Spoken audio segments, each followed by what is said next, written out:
Assalamualaikum warahmatullahi wabarakatuh. Perkenalkan, saya Ayu Nur Safitri dengan NIM 08011182126010 dari jurusan Matematika angkatan 2021.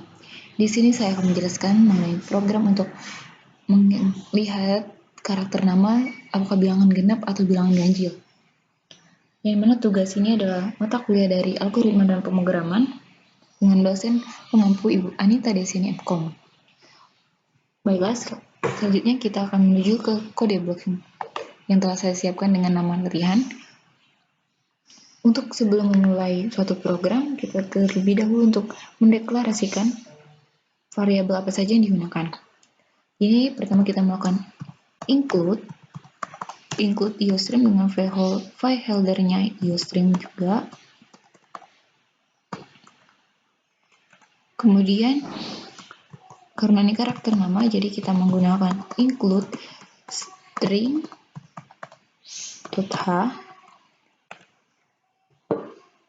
lalu using namespace std dan integer main buka kurung kurawal sebagai pembuka, lalu kita masukkan chartnya nama dengan karakternya itu 200 dan jangan lupa tanda semikolon. Kemudian dari integer jumlah underscore huruf ini sebagai integer dari satu karakter tersebut, lalu cetak dengan cout, masukkan judul program nama dengan output ganjil atau genap. Lalu kita tutup dengan endline dan tanda semikolon. Kemudian cetak juga ke layar dengan memasukkan nama dan baca cout tersebut menggunakan nama. Kemudian dengan jumlah huruf sama dengan style dan nama dan tanda semikolon biar tidak untuk tergabung. Karena ini pernyataan kondisi, jadi menggunakan if jumlah huruf dengan modulus 2 sama dengan 0 ini. Arti dari modulus 2 sama dengan 0 ini, jika jumlah hurufnya itu bilangan genap 2, 4, 6 itu, karena habis dibagi dulu, habis sisa hasil pembagiannya sama dengan 0, maka cetak genap. Jika hasilnya tidak sama dengan 0, maka cetak ganjil. Oleh karena itu, setelah pendeklarasian if, kita cetak layar dengan cout. Kalau iya dia cetak genap. Kemudian kita endline, jangan lupa biar tidak tergabung, dan else jika tidak kita cetak ganjil, lalu endline juga.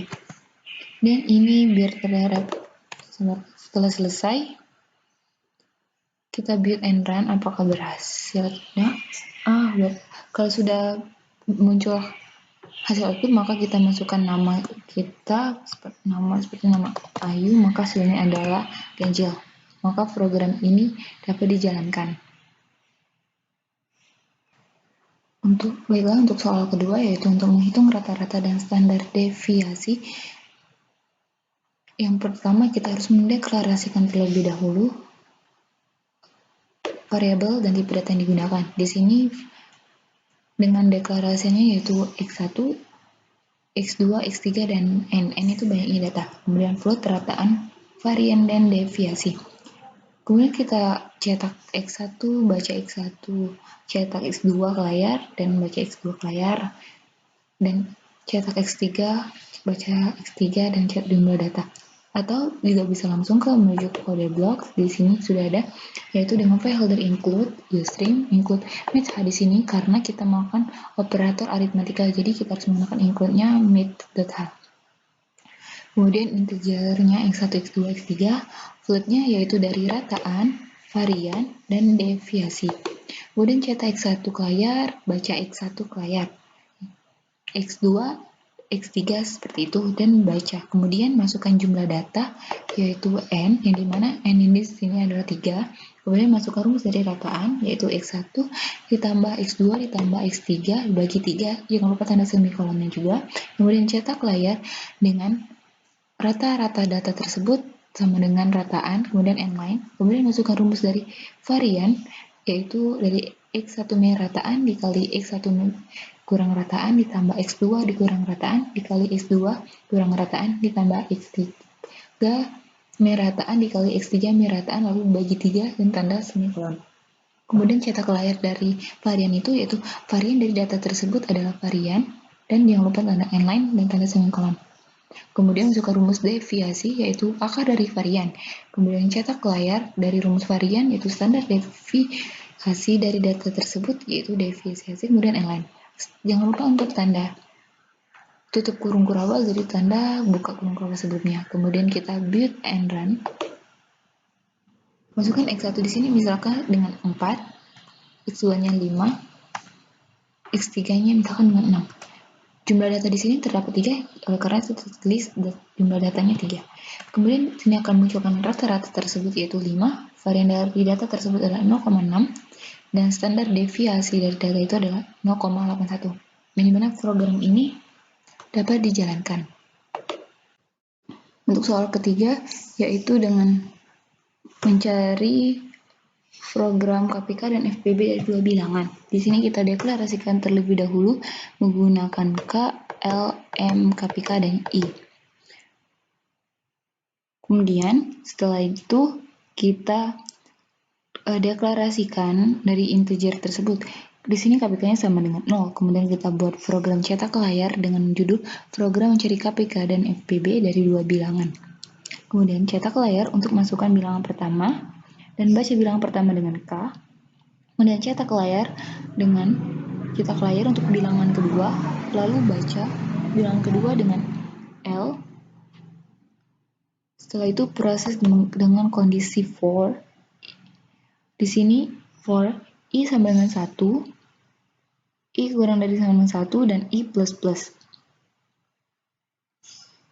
Nah, untuk I sama dengan 1, I kurang dari 1, I plus plus, maka I sama dengan 1, I kurang dari 24. Di sini benar, 24 di sini sebagai bilangan pertama. Yang dimana nanti akan output kita masukkan. Setelah itu kita tutup dengan tanda kurawal, lalu KPK sama dengan KPK ditambah K, dan if KPK modul 1 sama dengan 0 ini untuk melakukan pengecekan bahwa kalau KPK modul 1 sama dengan 0, maka cetak layar untuk mencari KPK. Jika salah, kita melakukan proses yang dimana dengan rumus M sama dengan K modul 1. While yang mana M ini tidak sama dengan 0. Lalu jika benar maka cetak K sama dengan L sama dengan M sama dengan K modul 1. Jika false, maka langsung cetak layar dengan FPB dari K dan L dari adalah bilangan kedua adalah L dan tutup dengan N line dan tanda kurung kurawal. Untuk lebih jelasnya, kita dapat melakukan perandingan program dengan build and run.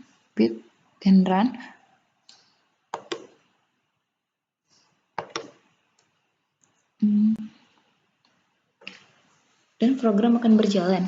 Di sini masukkan bilangan pertama, yaitu input bilangan pertama dengan 20 dan bilangan kedua dengan 24. Lalu di sini akan tampil KPK dari 24 adalah 120 dan FPB dari 20 dan 24 adalah 4. Sehingga program yang dijalankan telah berhasil.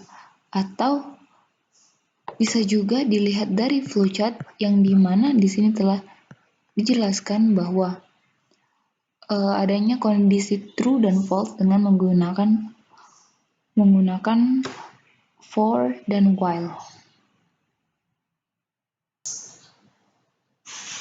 Selanjutnya, untuk soal keempat, yaitu untuk menentukan bilangan prima atau bukan bilangan prima. Sebelum itu, kita harus mendeklarasikan terlebih dahulu variabel yang digunakan dan tipe data yang digunakan. Di sini variabel yang digunakan yaitu dimisalkan dengan M dan N. Langkah pertama kita harus masukkan dulu include iostream, lalu using name space std. Setelah itu kita interject name-nya dan tanda kurung kurawal. Lalu integerkan i, m, dan n. Jangan lupa tanda semikolonnya. Dan di sini n sama dengan 0 karena sebagai untuk awal perhitungan. Kemudian cetak layar judul dengan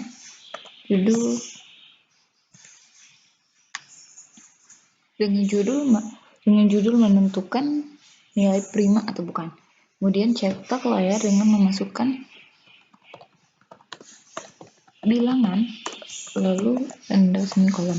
Kemudian baca bilangan tersebut dengan misalkan n. Lalu di sini adanya kondisi yang dimana dua kondisi yaitu true dan false, maka kita gunakan adalah for i sama dengan 1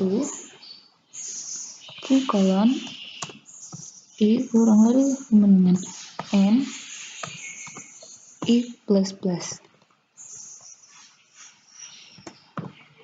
Jika n modulus i sama dengan 0, maka kita dapat melakukan cetakan bilangan prima. M plus plus di sini adalah rumus ketika false, yaitu bukan bilangan prima, maka kita akan melakukan pengulangan lagi. Setelah dari M plus plus, kita tutup dengan tanda kurung kurawal di sini. Lalu dilanjutkan dengan pencetakan cout n adalah lalu tanda semikolon.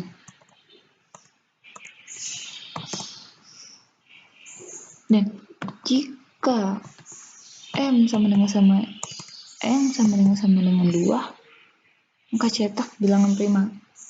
2 di sini karena bilangan prima, angka pertama bilangan prima itu adalah 2. Jadi di sini adalah kalau m itu sama dengan 2, maka bilangan prima. Kemudian cout bilangan prima. Tanda semikolon. Tutup kurung kurawal dan if else cetak cout bukan bilangan prima.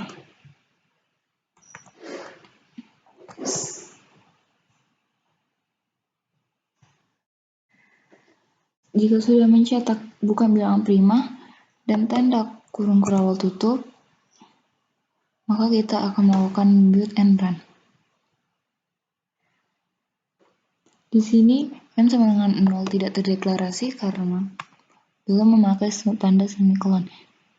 Jadi setiap program kita harus menggunakan tanda semikolon agar untuk dapat dibaca oleh komputer. Kemudian masukkan bilangan, kita ambil bilangannya 7, apakah ini prima atau bukan, kita enter dan 7 adalah bilangan prima. Jadi fungsi atau sintak dari program untuk menentukan bilangan prima atau bukan di sini dapat dijalankan. Sekian dari penjelasan mengenai algoritma pemrograman dari saya. Bila ada salah kata saya mohon maaf, pada Allah saya mohon ampun. Wabillahi taufiq wa hidayah. Assalamualaikum warahmatullahi wabarakatuh.